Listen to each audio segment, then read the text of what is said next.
Bien, gocémonos en el Señor. En donde quiera que estés, en donde quiera que estén, bendíganse en su corazón, porque en su corazón está Jesús. Él ha hecho morada en el corazón tuyo. Bendícete en el nombre de Jesús. Y yo me bendigo en el nombre de Jesucristo. Y gracias a Dios por su misericordia. Vamos a tomar un tema, hermano, que se llama requisitos para la salvación. Cuando uno va a buscar un empleo, le piden ahí algunos requisitos para poder entrar a laborar a alguna empresa, a algún lugar en donde la fuente de trabajo está ahí, sí. Entonces, para la salvación hay algunos requisitos que vamos a ver, y vamos a tomar base bíblica ahí en San Juan, verso muy conocido, Juan 3:16, que dice así: porque de tal manera amó Dios al mundo, que ha dado a su Hijo unigénito, para que todo aquel que en él cree no se pierda, mas tenga vida eterna.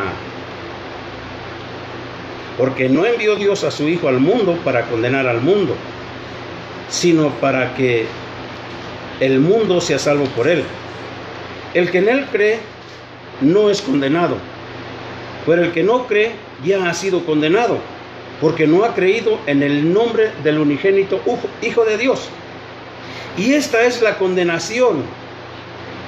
¿Cuál es esa condenación? Que la luz vino al mundo y los hombres amaron más las tinieblas que la luz, porque sus obras eran malas. Porque todo aquel que hace lo malo aborrece la luz y no viene a la luz, para que sus obras no sean reprendidas. Mas el que practica la verdad viene a la luz, para que sea manifiesto que sus obras son hechas en Dios. Damos gracias al Papá Dios, al Padre de las luces, al Dios de toda carne, aleluya, al Padre de los espíritus, por su palabra hermosa. Bien, entonces uno de los requisitos es creer en Jesucristo. Esencial, creer en Jesucristo. Saber o entender que tenemos necesidad de la salvación, que estamos perdidos y que necesitamos un Salvador. Cuando tenemos esa conciencia de que estamos necesitados de salvación, vamos a buscar a Jesucristo, vamos a creer en Él. Sí. Este verso revela el corazón y el propósito del Señor, Dios Todopoderoso. El amor de Dios basta para abrazar a todas las personas, es decir, al mundo. Dios ha dado a su Hijo como una ofrenda por el pecado sobre la cruz. La expiación procede del corazón amoroso de Dios. No fue algo que se le obligó a hacer. El creer incluye tres elementos principales. Primero, un convencimiento pleno de que Cristo es el Hijo de Dios y el único Salvador de la humanidad perdida, el único. Una comunión, segundo, una comunión con Cristo que incluye entrega y obediencia a Él. Tercero, una absoluta confianza de que Cristo puede y quiere llevar al creyente a la salvación y comunión con Dios en el cielo. Pierda suele ser la palabra olvidada del verso 16. No indica la muerte física, sino la temible realidad del castigo eterno, para que ninguno se pierda, dice el Señor. Y habla de la vida eterna. La vida eterna es el regalo de Dios para todo el que nace de nuevo. Eterna se emplea no solo para expresar la perpetuidad, sino también la calidad de vida. Una vida divina que libera del poder del pecado y de Satanás, y que saca al ser humano de lo terrenal para que pueda conocer al Señor de la gloria. Aleluya. Por eso fue tan grande el amor de Dios, que se despojó de su Hijo para que viniera a dar su vida por toda la humanidad. Porque solo así podremos entrar al reino de los cielos, habiendo muerto alguien por nosotros, el justo por los injustos. Aleluya. Hechos 16:26. Hechos 16:26.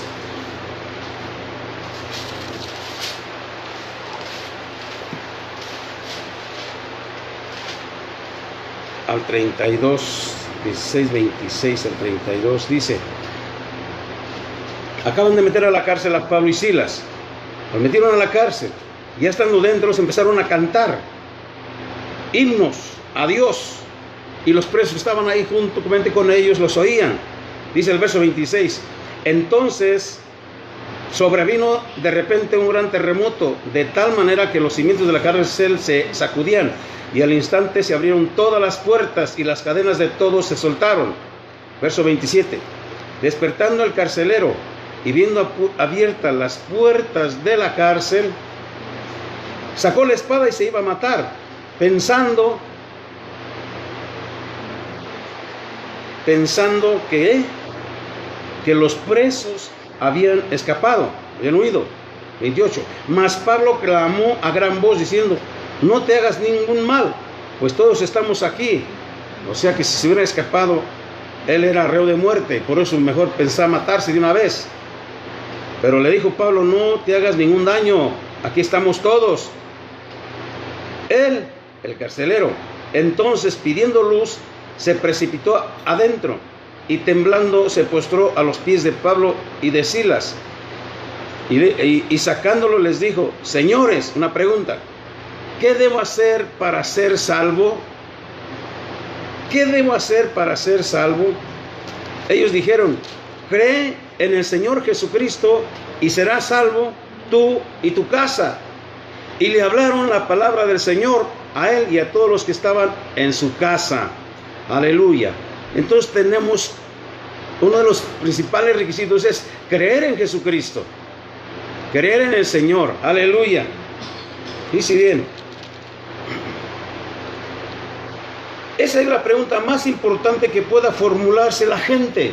La respuesta apostólica es: cree en el Señor Jesucristo.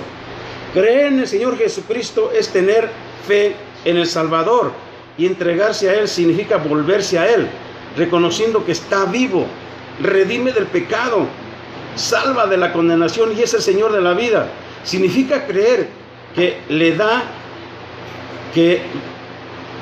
significa creer que Él es el Hijo de Dios enviado por el Padre y que todo lo que dijo es verdad y normativo para la vida humana. Significa creer que Él perdona al que se arrepiente de sus pecados, lo hace su Hijo, le da el Espíritu Santo y siempre está con Él para ayudarlo, dirigirlo, consolarlo y conducirlo al cielo.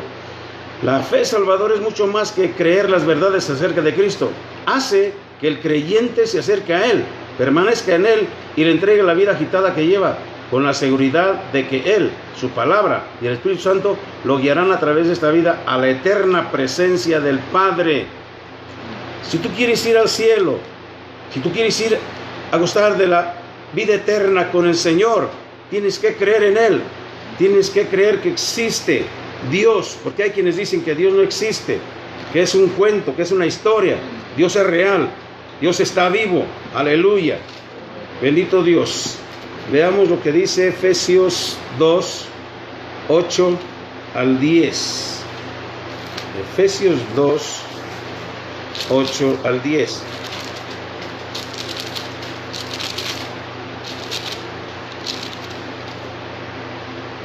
Dice: porque por gracia sois salvos por medio de la fe, y esto no de vosotros, pues es don de Dios, es un regalo, no por obras, para que nadie se gloríe, para que nadie se ufane. Porque alguien puede decir: yo hago obras, por eso soy salvo. No, la Biblia dice que no, la Escritura dice que no. Esto no es de ustedes, dice, es un regalo de Dios, no por obras, para que nadie se gloríe. ¿Sí? Porque somos hechura suya, creados en Cristo Jesús para buenas obras, las cuales Dios preparó de antemano para que anduviésemos en ellas. Somos salvos no por obras, sino para buenas obras. Aleluya. Gloria al Señor. Nadie puede ser salvo por buenas obras de amor ni de grandes esfuerzos por obedecer los mandamientos de Dios. La persona se salva por la gracia de Dios. Las razones para eso son los siguientes: todos los que no son esclavos están muertos espiritualmente, bajo el dominio de Satanás, esclavizados al pecado y bajo la condenación de Dios. Para ser salvo uno debe recibir la provisión de Dios de salvación, recibir el perdón del pecado, obtener la vida espiritual, ser liberado del poder de Satanás y del pecado, ser hecho una nueva criatura y recibir el Espíritu Santo. Ningún esfuerzo propio, por grande que sea, puede lograr lo anterior. Lo que produce la salvación es la gracia de Dios por la fe. El don de gracia de Dios incluye lo siguiente. Primero se produce el llamado al arrepentimiento y a la fe.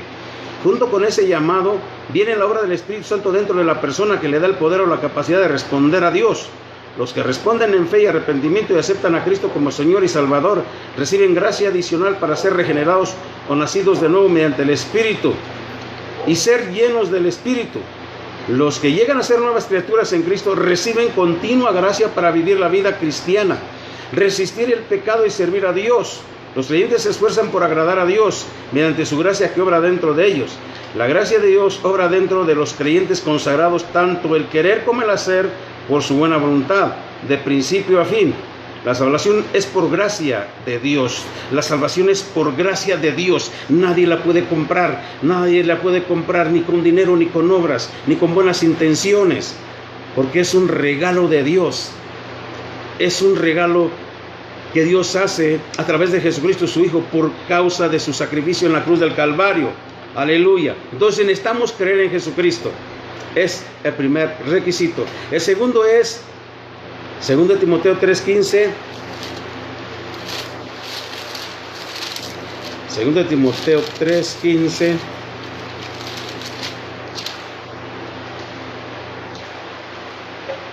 Y que desde la niñez has sabido las sagradas escrituras, las cuales te pueden hacer sabio para la salvación por la fe que es en Cristo Jesús.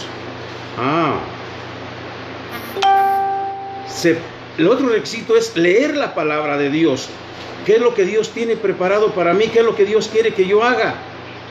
Porque la fe viene por el oír, y el oír por la palabra de Dios. Dice aquí, porque has sabido las sagradas escrituras. Aquí está hablando Pablo. Niño, él había estudiado la palabra de Dios, le enseñaron la palabra de Dios. Y es lo que debemos hacer todos nosotros, enseñar a nuestros hijos a leer la palabra de Dios, para que sepan lo que Dios tiene preparado para nosotros. Dice así: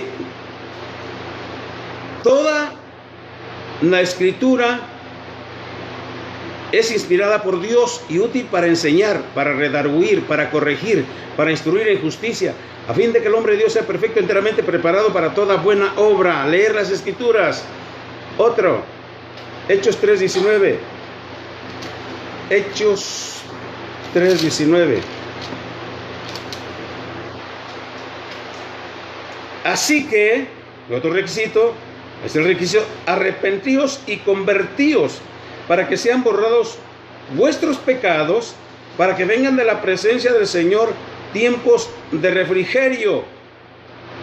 A arrepentirnos de nuestros pecados. ¿De qué trata qué son los tiempos de refrigerio? A lo largo de la época actual y hasta el regreso de Cristo, Dios enviará tiempos de refrigerio, que significa el derramamiento del Espíritu Santo a todos los que se arrepienten y se convierten. Aunque en los posteriores días vendrán tiempos peligrosos y muchos se apartarán de la fe. Aún así, Dios promete enviar avivamiento y tiempos de refrigerio o de descanso para los fieles. La presencia de Cristo, las bendiciones espirituales, los milagros y los derramamientos del Espíritu vendrán sobre el remanente fiel que busca a Cristo y vence al mundo, la naturaleza pecaminosa y el dominio de Satanás. Entonces, por causa de la maldad, muchos se enfriarán, muchos se apartarán de la fe, porque los tiempos son peligrosos. Aleluya. 2:36-42. Ahí mismo 2:36, un poquito atrás. 2:36 dice: sepa pues ciertísimamente toda la casa de Israel que a este Jesús, a quien ustedes crucificaron, Dios le ha hecho Señor y Cristo. Al oír esto, se compungieron de corazón y dijeron a Pedro y a los otros apóstoles: varones hermanos, ¿qué haremos? Preguntan los discípulos. Pedro les contestó: arrepiéntanse y bautícense cada uno de ustedes en el nombre de Jesucristo para perdón de los pecados y recibiréis el don del Espíritu Santo, porque para ustedes es la promesa, y para sus hijos, y para todos los que están lejos, para cuantos el Señor nuestro Dios llamare. Y con otras muchas palabras testificaba y les exhortaba, diciendo: sed salvos de esta perversa generación. Así que los que recibieron su palabra fueron bautizados, y se añadieron aquel día como 3,000 personas, y perseveraban en la doctrina de los apóstoles, en la comunión unos con otros, en el partimiento del pan y en las oraciones. Noten, en esa predicación fueron 3,000 personas que creyeron a Dios, que creyeron a la palabra de Dios, ¿sí? Pedro predicó y muchas almas fueron salvadas. Aleluya. Otro, 2 Corintios 7:10. 2 Corintios 7:10.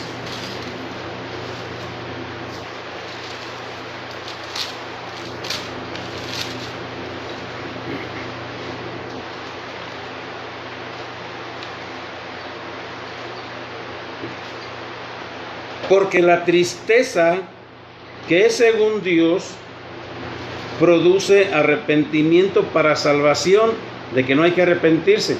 Pero la tristeza del mundo produce muerte. Noten esto. Hay dos tipos de tristeza. Una que produce salvación, la otra produce muerte. Cuando tú tienes tristeza, investiga dentro de ti mismo cuál es la fuente o el origen, que es lo mismo, de esa tristeza. ¿Es para salvación? ¿Es para arrepentimiento? ¿O es para muerte? Porque la tristeza que produce Dios, la promesa que viene de parte de Dios, produce arrepentimiento para salvación, de que no hay que arrepentirse.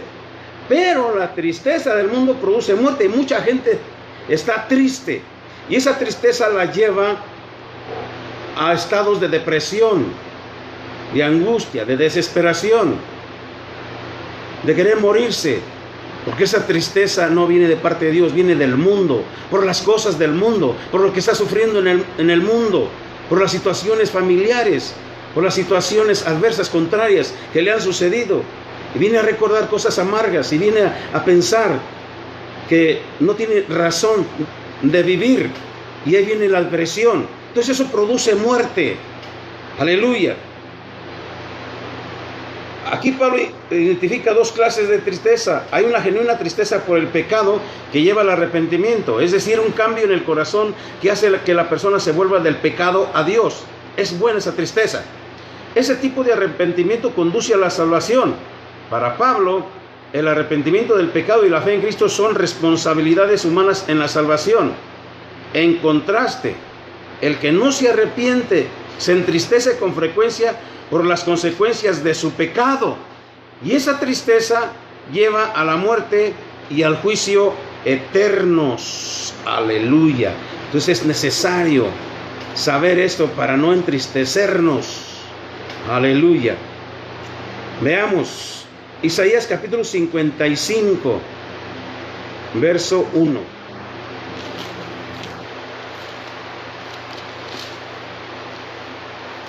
55, verso 1. A todos los sedientos, venid a las aguas. A los que no tienen dinero, venid, comprad y comed. Venid, comprad sin dinero y sin precio vino y leche. ¿De qué está hablando eso? Habla de agua, habla de comida, habla de leche. ¿De qué está hablando la palabra de Dios?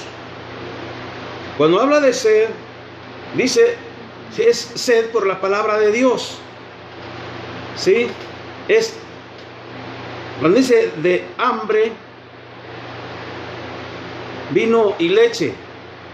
Vino es el que alegra el corazón. Leche es el alimento de Dios. Son esenciales para la salvación. Oye, ven. Son esenciales para la salvación el hambre y la sed espirituales del perdón y de una buena relación con Dios. basada en la muerte expiatoria del siervo Mesías. Hay que arrepentirse de los pecados y acercarse a Dios con fe. Además, el hambre y la sed de la justicia de Dios y del poder de su reino siguen siendo condiciones esenciales para recibir la plenitud de su espíritu. Entonces, venid al Señor. Él no vende su amor, su salvación, porque es gratis. Comprar sin dinero y sin precio vino y leche, alimento. Si anhelad, desead como niños la leche no adulterada. Se habla de la salvación. Entonces tenemos que arrepentirnos de nuestros pecados y aceptar la salvación como un don gratuito. Apocalipsis capítulo 21, verso 6. Apocalipsis 21, verso 6. Dice así: y me dijo, hecho está, yo soy el alfa y la omega, el principio y el fin.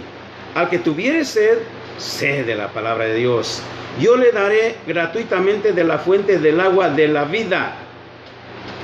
Jesús le dijo a Satanás, no solo de pan vivirá el hombre, sino de toda palabra que sale de la boca de Dios. Su palabra es alimento. Aleluya. Gloria al Señor. Segunda de Timoteo 1:7.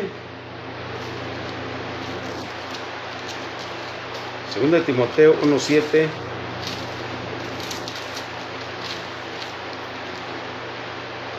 Al 9. Estos versos son de reflexión. Dice el verso 7: porque no nos ha dado Dios espíritu de cobardía, sino de poder, de amor y de dominio propio. Por tanto, no te avergüences de dar testimonio de nuestro Señor, está diciendo Pablo a Timoteo, ni de mí, preso suyo, sino participa de las aflicciones por el Evangelio según el poder de Dios, quien nos salvó y llamó con llamamiento santo, no conforme a nuestras obras, sino según el propósito suyo y la gracia que nos fue dada en Cristo Jesús, antes de los tiempos de los siglos. Aleluya. Debemos darnos cuenta que no podemos ganar nuestra propia salvación. Tito 3:1 al 5 dice: recuérdales, está hablando Pablo a Tito, que les diga a la iglesia allí, recuérdales que se sujeten a los gobernantes y autoridades, que obedezcan, que estén dispuestos a toda buena obra, que a nadie difamen, que no sean pendencieros sino amables, mostrando toda mansedumbre para con todos los hombres, porque nosotros también éramos en otro tiempo insensatos, rebeldes, extraviados, esclavos de concupiscencias y deleites diversos, viviendo en malicia y envidia, aborrecibles y aborreciéndonos unos a otros. Pero cuando se manifestó la bondad de Dios nuestro Salvador y su amor para con los hombres, nos salvó, no por obras de justicia que nosotros hubiéramos hecho, sino por su misericordia, por el lavamiento de la regeneración y por la renovación en el Espíritu Santo. Eso éramos todos nosotros también. Pero se manifestó la bondad de Dios, nuestro Salvador, y su amor para con todos nosotros. Y nos salvó no por obras de justicia, hermano, sino por su gracia inmerecida. Entonces, podemos darnos cuenta que no podemos ganar nuestra propia salvación. Necesitamos un Salvador. Necesitamos a Jesucristo. ¿Sí? Veamos Mateo capítulo 13, última cita, 13, 44 al 46. 13, 44 al 46. Dice así: además, el reino de los cielos es semejante a un tesoro escondido en un campo, el cual un hombre halla y lo esconde de nuevo, y gozoso por ello va y vende todo lo que tiene y compra aquel campo. También el reino de los cielos es semejante a un mercader que busca buenas perlas, que habiendo hallado una perla preciosa, fue y vendió todo lo que tenía y la compró. ¿Qué quiere decir esto? Miren, hermano. Cuando tú encuentras ese tesoro, cuando tú encuentras la salvación que Cristo te regala, tienes que darlo todo por ese amor, por esa salvación. Pablo dijo, todo lo tengo por basura por el conocimiento de Cristo. Las parábolas del tesoro escondido y de la perla enseñan dos verdades. El reino es un tesoro inapreciable que ha de ser deseado sobre todas las cosas. Segundo, se ha de adquirir el reino al abandonar todo lo que impida formar parte de él. Venderlo todo significa que hay que quitar el corazón de otros intereses y ponerlo en el único interés supremo, que es Jesucristo. Requisitos para la salvación. Resumimos: creer en Jesucristo, leer las Escrituras, arrepentirnos de nuestros pecados, aceptar la salvación como un don gratuito, darnos cuenta que no podemos ganar nuestra propia salvación, dedicarnos totalmente en respuesta a la salvación. Ya Dios te dio la salvación, cuídala, consérvala. No la tienes, búscala. Busca al Señor Jesús, ahorita que es tiempo, porque Él te ama y Él no quiere que te pierdas. Dios te bendiga, hermano. Amén y amén.